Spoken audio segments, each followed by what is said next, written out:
Daily Manna from the Torah by Dr. Ketriel Blad. Friends, we've come to the fourth Aliyah of Parashat Vayetseh, and he left.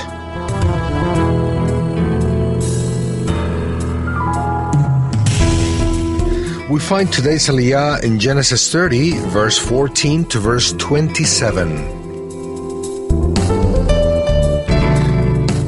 Today we'll be reading on chapter 30, verse 22. Then God remembered Rachel, and God listened to her and opened her womb. Were the mandrakes effective or not?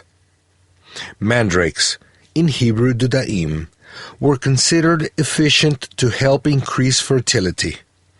When Rachel saw Leah's firstborn give her some mandrakes, she asked Leah to give them to her in exchange for a night with Yaakov. She believed that they might help her to be fertile and have children.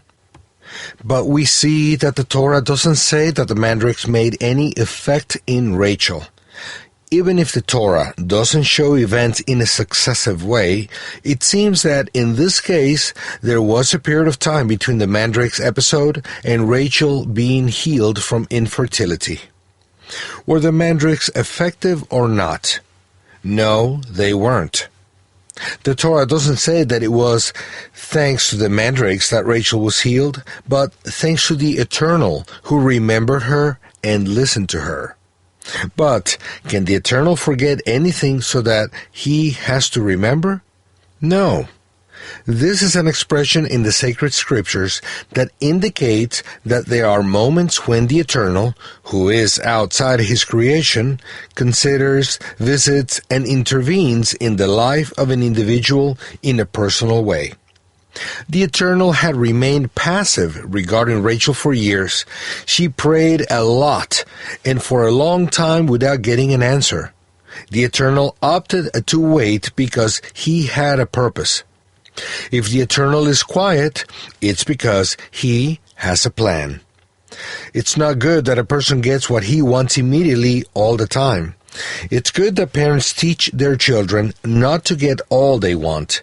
It's good for the children to learn to wait for certain things because many times waiting produces positive traits in the soul. The modern culture of immediate and instant results creates characters with no patience and lacking inner strength to endure anything. Yaakov worked hard for 7 years before being able to marry the woman he loved. He didn't suggest marrying first and working later, but he endured 7 years of waiting in order to get for which his heart yearned. He is an example of an approved character who worked patiently in order to achieve long-term goals. An immature person cannot wait, but prefers a short-term benefit even if it's smaller than a long-term one. A mature person knows to deny receiving a short or mid-term benefit in order to achieve a bigger benefit on the long run. Hashem wanted to produce something in Rachel's character, and that's why he made her wait. And eventually, he remembered her and listened to her prayers, pleas, and tears that were kept in heaven until the proper time came. Don't think that the Eternal silence means he doesn't listen to your prayers. If there is silence, there is a purpose for it. The Eternal is more interested in shaping your character than in giving you what you want.